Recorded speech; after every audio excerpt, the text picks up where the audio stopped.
I'm Claudia Chan, author, speaker, coach, and champion of the wholeness movement.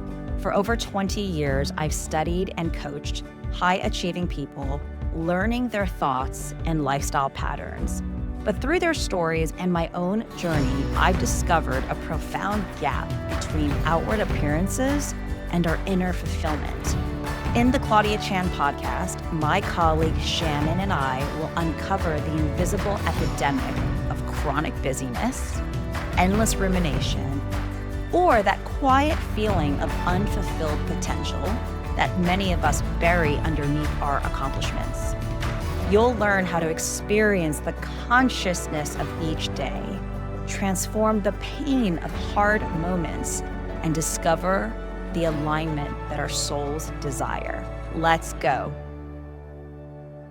Yeah, so Claudia, a lot of your coaching work and really, I think anthropology, like the study of humanity, has uncovered this idea of the invisible epidemic and how you can't see it because it's what's going on in people's minds. So the extremity of feelings that someone could have inside, no one would ever know by being with them, talking with them, unless they shared it, and it's resulting in these like in this particular example, which of course and thank goodness isn't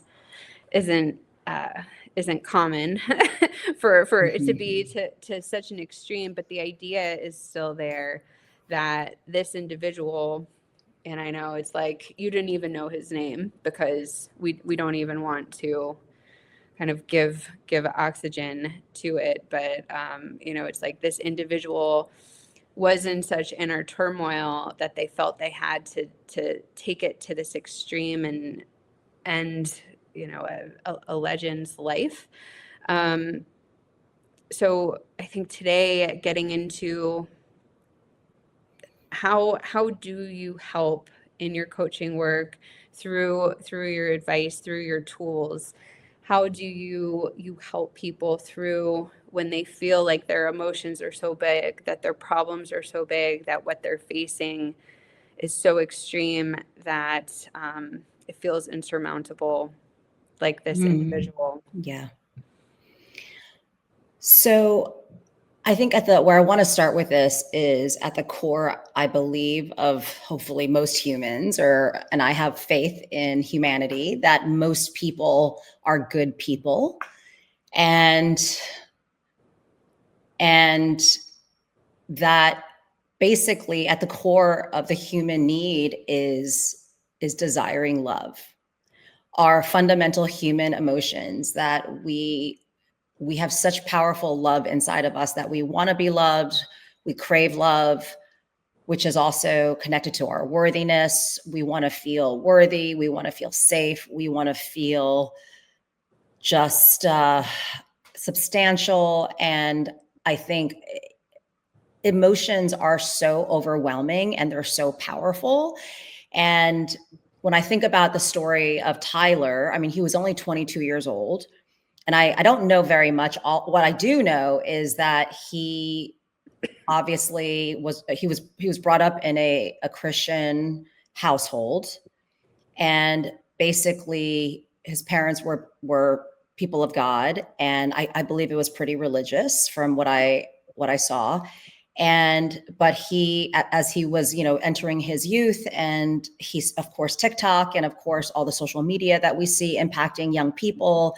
And he, because of I don't know if it's social networks or community, college friends, he was exposed to other issues and other topics. And from what I understand, he had a relationship with his roommate, and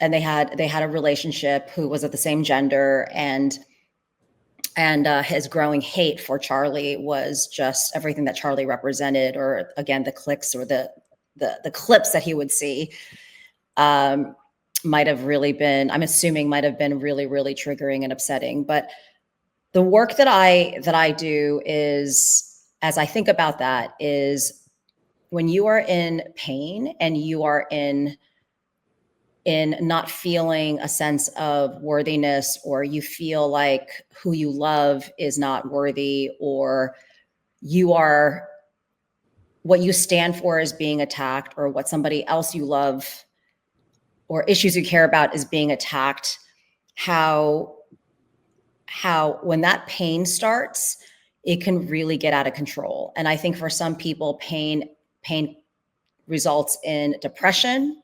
It can result in anxiety. It can result in anger. And there is something called the scale of emotions, where when you don't address one layer of emotion, and I believe there's 24 emotions out there that they say you can Google or GPT, how many emotions are there? And even Brene Brown wrote something called the Atlas of the Heart, which actually goes into the detailed layers of all the different emotions. And so I think the first thing that I do in my coaching practice is first really get a sense of what is the content going on in what you think, believe, desire, struggle with, and what are the emotions that it produces. And when I look at somebody like Tyler, I think that, wow, clearly he had content and programming going on, something that became a belief system that created so much anger, which comes out of pain. And so it was not just like somebody might have the flu, or somebody might have a strep throat. Let's just say strep throat, because that's a bacterial infection versus a viral infection, which you can't really treat. It's just got to sort of go away on its own. But a bacterial infection, and you're not giving that person antibiotics, right? You're not giving them something to kill or to remove, to eliminate the poison that's sort of brewing inside, the bacteria that's brewing inside. And so I just think of this is somebody who had content that produced emotion that was so painful.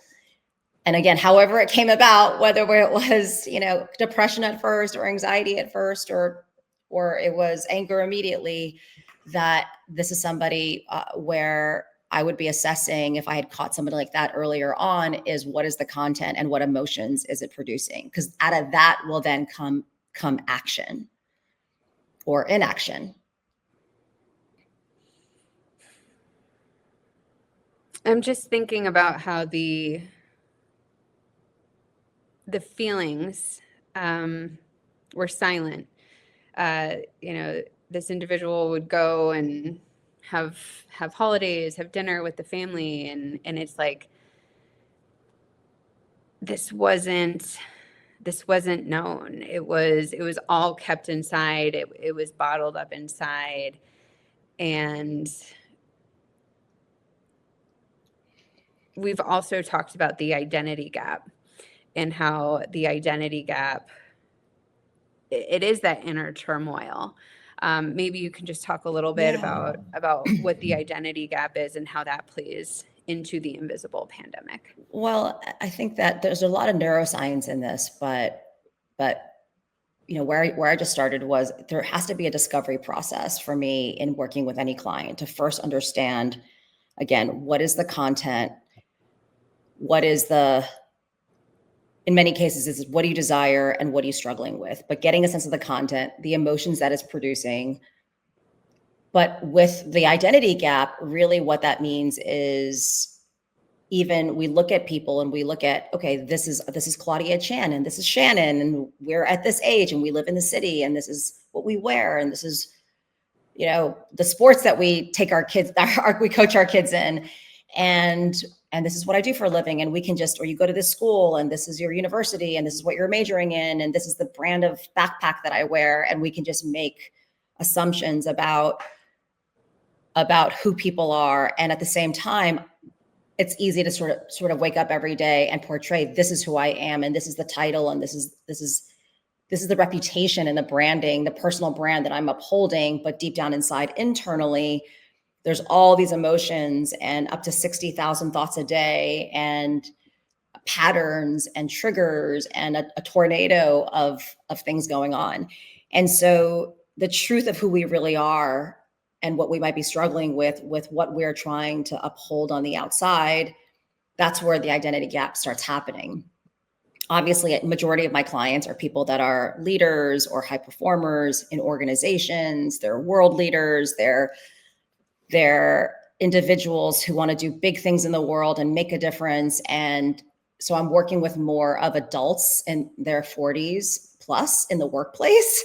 More so, that's my target demographic. But again, if I'm going to a 22-year-old and even having an 8 and 10-year-old, I can't, and managing their emotions, and what I hear about and what I remember about myself being in as a teenager to a college person, that youth, those emotions are so hormonal and just so like growing and in development. And you're really just trying to figure out who you are. And so I think that what you started with too, the inner world of content, that the more you don't have somebody to share it with, the more it can get out of control. And what most people do is we tend to hold it all in. Mm-hmm. And that's where you get into trouble. But it's also being intentional about who you share those emotions and that content with. And I really wanted to also start at a place of just empathy too, right? Because I said at the heart of this kid, and we saw Eric Kirk forgive him. Like as she said in her speech at the memorial, where was it 100,000 people showed up.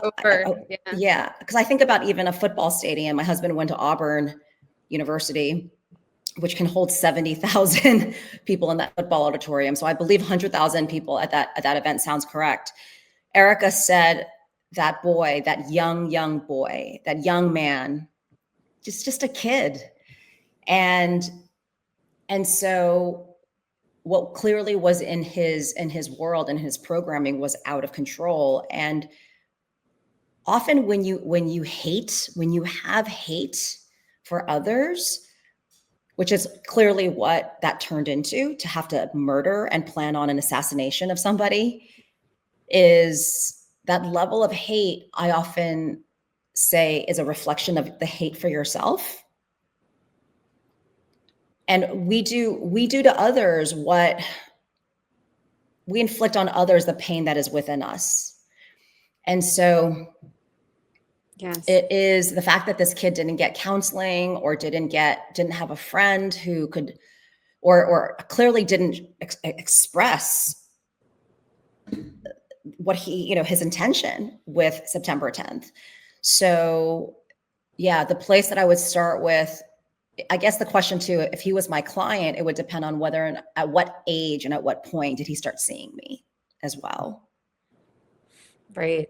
Yeah. That point resonates with me so much. It's that idea that when, somebody's acting out, whether it's, we're talking about how this individual is like a kid, and when you see in the schoolyard, or there's some kid who's bullying other kids, it's generally because it's more about them than it is about the actual kid who is being bullied and what's going on with them or what's happening at home that is causing them to act out or act like this. So I wanted to share quickly that we had a tournament this weekend with my daughter's soccer team, and she's 8 years old, and most of the kids on the team were 8 and 9 years old. And it was games on Saturday and Sunday. We won the two games on Saturday, and then so therefore we were going to go on to play the 2 games on Sunday. And this is a new coach. My daughter's soccer team is, I guess, and I think their teams run from, I want to say 7 years old all the way up to like 12th grade in terms of this specific league here in Tampa. And my daughter's team is apparently the rising star team of the whole league. And so the owner of the league is now their coach, and he coaches differently than coaches her coach last year. And her coach last year played her a lot, really affirmed her, and really saw her potential. This coach doesn't play her as much. And this coach also, so she's getting out of a 60-minute game, she's probably getting 20 to 30 minutes, where she used to get about 40 minutes plus. And so by the fourth game, it's a tough one. We're losing. And I see her getting pulled out, and I could see her crying. Parents, we sit on the other side of the field of the soccer team, and I could just see her like on her knees and her head and her knees, and I could see her crying. And at the end, they basically lost. And then several girls actually started crying because it was just so emotional. They gave their heart like on that field.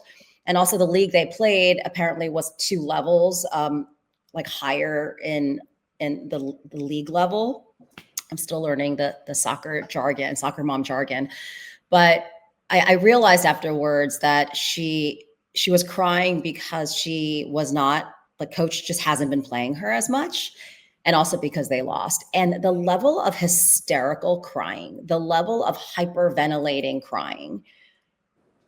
And even when we took the photos, even when the other girls that were crying wiped off their tears and smiled for the camera, but she just couldn't. And I just look at the emotion, how big emotions are in our children. And that is at 8 years old. And I know girl emotions and boy emotions are different, or depending on the kid and how God made each and every one of us uniquely special and different. But if I can just see the sense of like, she's not even in my planet. I can't even bring her down into like a rational world. And so when I think about the emotions of somebody who's going through, granted, being 22 years old is different, but young people and emotions, it's like the first time you fall in love. I have another friend who has a daughter who just had her heart broken for the first time. And you just forget, like she was telling me, you forget how big and massive the emotions of love, that first love.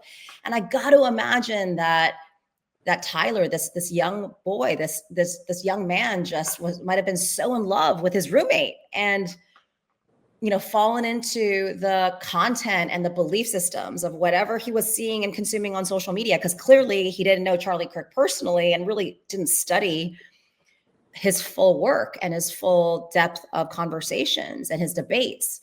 Because I think for anybody who truly, truly listens to the full debates, especially as somebody who grew up Christian, or with the Bible, like studying the Bible, he would have understood more how less he wouldn't have taken it so personally. And so I think that when you are at that level of emotion, nothing is realistic, nothing is rational. It feels all like emotion. the end of the world. Yeah.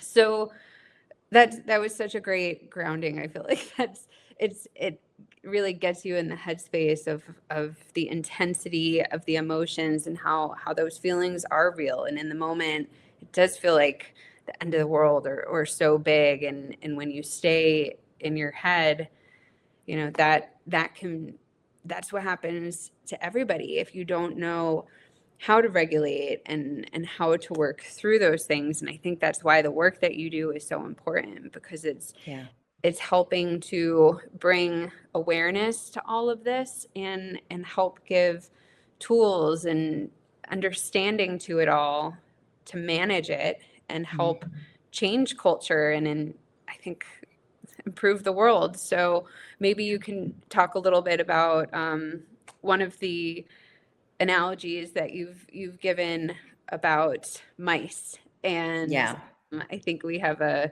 visual for what that looks like. So one thing that and I'll just share my personal experience here, which is what I then brought into my coaching curriculum, which is called Whole Self Leadership. And there's over 100 diagrams and visuals, because I really believe in visual tools. But essentially, when we wake up every single day, and so that's me in the little human shape there, is what I realize is that, and I keep on repeating to our audience, 95% of brain activity is unconscious, that most of the time we can assume that we're not conscious of truth. We wake up every day and we might pop on, these are diagrams of, like, one represents neighbors, like, oh, I see the my neighbors right next door with their fancy car and and the wife stays at home and the husband and, has his job, and we just start making assumptions about how better other people's lives are than us. And I'm just completely sharing, my personal experience and unconscious mind and sort of the junk food that it goes to. So we could be comparing ourselves to neighbors. I mean, the other one across the street has ridiculous, amazing Halloween decorations. I don't know. I'm doing a little Halloween decoration comparison these days lately with my daughter in my ear. Advertising. So we're looking at social media, which is probably social media today, and looking at what our neighbors are doing or how skinny or beautiful somebody looks at twice your age. Or maybe it is, social groups, friends. We're influenced by we become the company we keep. So what they think is valid, or if they're making you feel insecure about yourself, it's so easy to get pulled into things. Or parents and family. There's also, the stuff that the message or the story I tell myself based on my childhood upbringing, and just stuff that's, again, unconscious. And, if I didn't feed my kids a good, healthy meal, I might be hypercritical of that because my parents made that the holy grail was eating healthy. Again, these unconscious, sneaky little things that sort of creep up on us in the day-to-day of just existing and living and getting out the door for work and getting your kids out the door to school, and of course just society. And so when I was going through my journey into especially my 40s, would say is probably where that core limiting thought, those patterns really started getting loud. I was in my unconscious programming and really defining what that was. I would have this analogy where I can't pay attention to what these other things or entities are telling me about myself, or what I can't pay attention and listen to those things. I need to look up, and I need to look at God and care about what God thinks. I need to be listening to my healthy parent, which is my father. And that became my resource and a major tool for me. And so I always make this analogy that when we are in the unconscious mind of junk food and just the unhealthy content or the unhealthy triggers and patterns, and I always say we go to similar stories we tell ourselves. Like there's always a few that we always go to that's deeply, deeply, deeply ingrained, is that God is probably like looking down at me like a mouse. Like he's got all these mice, and he's looking at his children. He's looking at me, and I'm paying attention.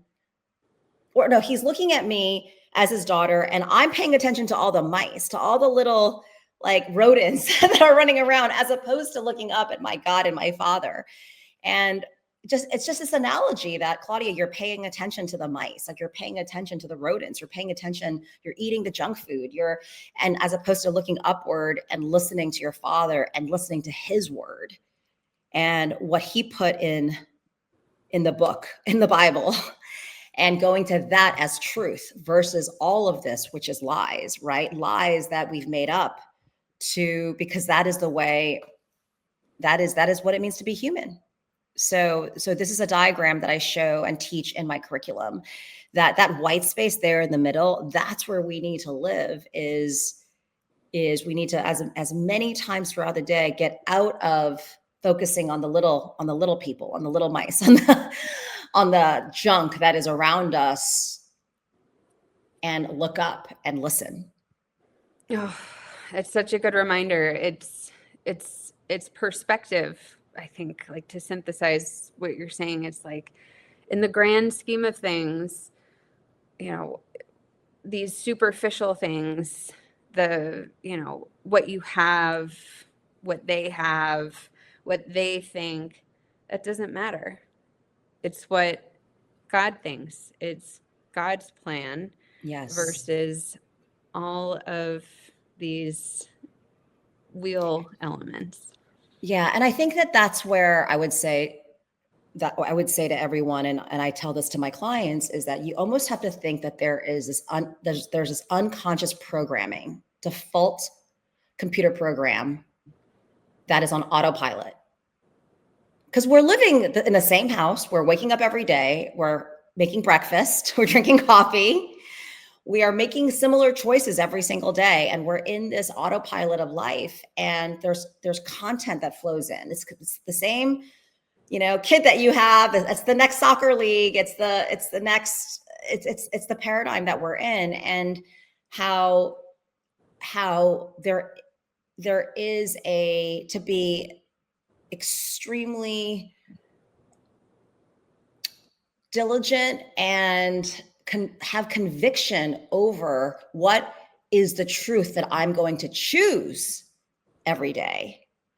And you're a marketing executive. And so what you do for a living is do discovery on brands and organizations, and look at every piece of data that's going to inform their brand and their marketing strategy. And you're going to think, how do I improve this marketing strategy? Here's your current paradigm. Somebody were to hire you, or you're working for your company. This is where you currently are. You want to get here. And you're going to do that discovery work. You're going to look at the current program, and you're going to say, this is where we want to be. And so we as human beings need to do the same thing. And that is, and sometimes we think, oh, we're good. We're fine. We're fine. We don't need help. Like, I'm good on my own. And then of course, like the next 5 minutes goes by. And, when you truly do evaluate, there's quite a bit of junk food in there. And you're paying attention to a bunch of little rodents that are running around. And the problem is that we just don't want to admit or share what's really going on in there. And so therefore we protect it, we hide it, we show as if we're great and good and everything. We got it all figured out, but that's where the identity gap starts. And the more it widens, the more you suffer, because you're really you're betraying yourself in the way that you live. You're not truly, it's exhausting. You're being two people at the same time. It's like Halloween is coming up, and I got to wear this costume eventually. And then there's this discomfort. Oftentimes when you meet people who almost like give off low level energy or low vibration or anxious vibration, that's usually because there's a widening identity gap. That makes sense. So you start by helping to reduce the feeling of intensity by creating more of a perspective, it sounds like. Yeah, it is. I mean, depending on the client, I'm using different analogies. For somebody like Tyler, and I'm just going to think, I'll even think, so when I've had clients in the past who have been really triggered by what's happening in the world politically or socially, and even in our inner circle, our community membership at Claudia Chan, what I try to do is, what is the content? So I remember when Trump was going to win the election, and I had a client that I was working one-on-one with, and she literally felt, the high-level executive at a public company, she felt so much anxiety about it. And when I'm in with a client, if Tyler was my client, what I would train him on is, this is the content, like these are the external things that are happening in the world, but like all we can control are our inner emotions and our inner thoughts. And so I would go to a diagram, like I would basically visualize or create a custom diagram for them, and just say, the way that I want to help you manage through this massive fear. Because again, the content really doesn't matter. It's about what you're personally and emotionally going through. And it's about, all you can handle and all you can manage is yourself. Like, I can't control who's going to win what election. I can't control how much I despise this person because of what I believe that, for Tyler, what I believe that Charlie Kirk represents and everything that I stand for, right? Like, from Tyler's perspective. But what I can do in those moments is say, what is the content and what's emotionally and cognitively going on right now, and help them detach from the content to then manage their emotions. And so, whether or not there is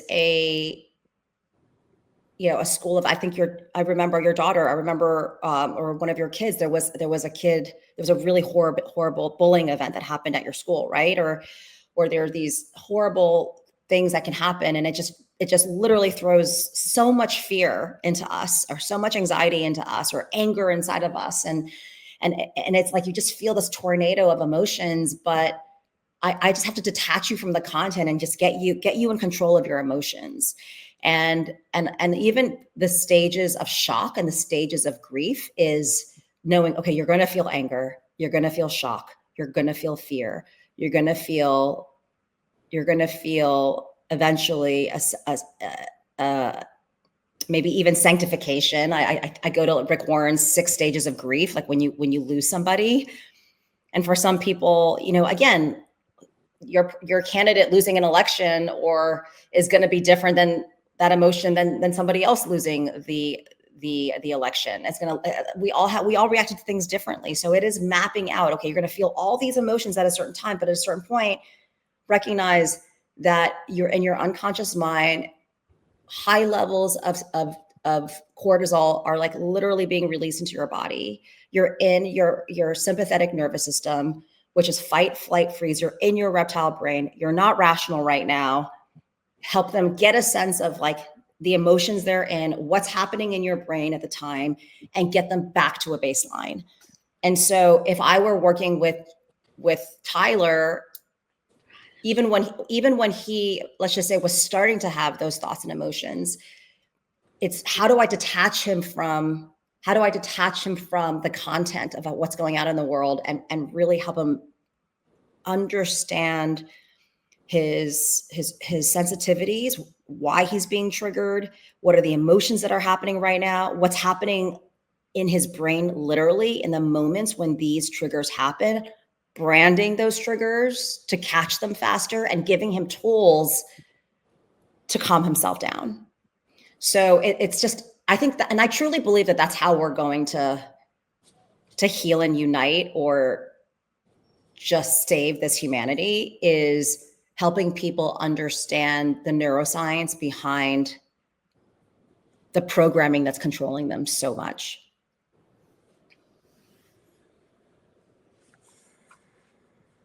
That makes sense.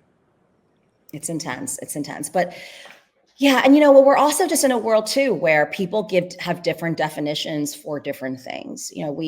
It's interesting being in the Northeast majority of my life and doing, a decade and a half of diversity, women's leadership work that turned into diversity, equity, inclusion, because that's the category it fell into when I was working on corporate sponsorships and selling my programs to corporations. They were like, "Oh, you empower women, you got to talk to DE&I."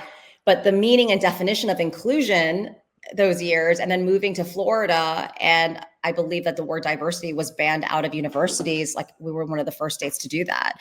And so, and just how Florida, like how the state of Florida, the mindset, how they define diversity.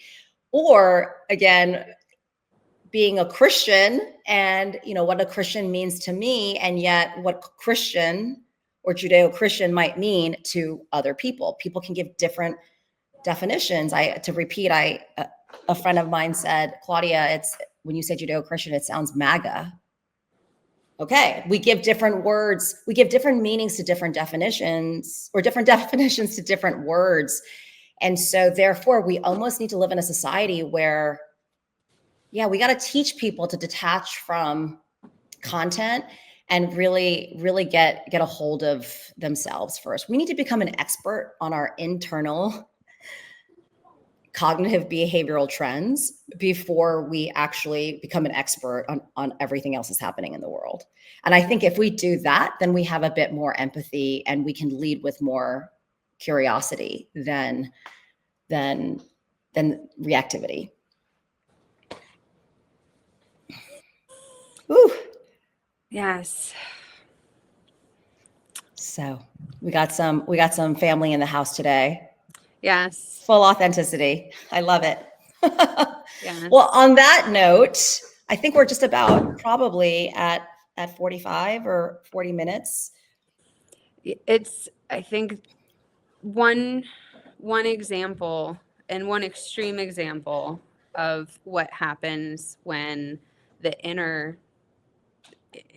thoughts or inner emotions get blown out of proportion, and just like a great ongoing conversation of how we all work to understand, interpret, train, build the muscles that can help regain control of when things feel out of control.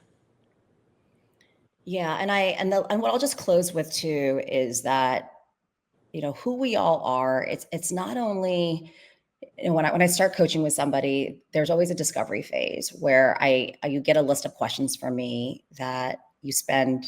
I say, have a self-love retreat. Go. And that's why until you spend money on yourself, oftentimes you just don't do the work. Right. So when people have made an investment, they're like, I'm doing this. They'll complete the discovery survey, which gives me a high level as to what I'm working with, and sort of current paradigm and what's the new paradigm that this person is seeking, or where the gray space that they're in. And then the first call is always a deep dive into their family of origin, which means I want to know about your childhood. I want to know about your like deep detailed. Yeah. But the deep story of your childhood, like how were your parents around? What were their personalities? What were your how many siblings? Were you the only child? I want to know any traumas that happened. There's a lot of how the secure attachment, insecure attachment, the attachment styles. I really get a sense of, because really so much of who we are, there's attachment styles that happens from like zero, those first few years of life, and like touch and like touch is so huge in those beginning years, and feeling safe and secure as a baby. But I also talk about epigenetics too. So if your grandmother was in the Holocaust, and your mother was an egg in her body, like whatever she experienced living through and surviving a Holocaust, and whatever was conditioned, or that trauma that she had, the stress, those chemicals, like that goes into your mother and that goes into you. And so there's epigenetics, there's biology, there's genetics, there's family of origin, there's storytelling. I mean, there's people who have had traumatic things happen to them as a child. And maybe Tyler grew up in a household where it was so strict, and this is truth. And you just need to hold on to this. And there was no sense of, secure attachment outside of faith, right? Just because you grew up in a Christian faith household doesn't mean, if anything, we're coming from thousands of years of history where there's a lot of trauma that comes out of Christian households, right? So I believe that, our way with the wholeness movement is to bridge that gap. And so there's just a lot that goes into how we feel and who we are. And life is truly a journey. If we want to heal this humanity, every person really should go on a journey first of discovering themselves and seeing what's been buried, seeing what's been neglected, seeing what's been overcompensated for. And yeah, because the more we're in pain, the more we can project the total opposite. And I think we're living in a society where there's just broken people will create broken families, and broken people will create broken culture. And so, as you said, my next book should be, This Is How We Heal. Yes. So instead of coming off of This Is How We Rise, this is how we heal. Thank you, my love. Thank you. Thank you, Claudia. All right. We'll talk in a few days again. Sounds good. Okay. Bye.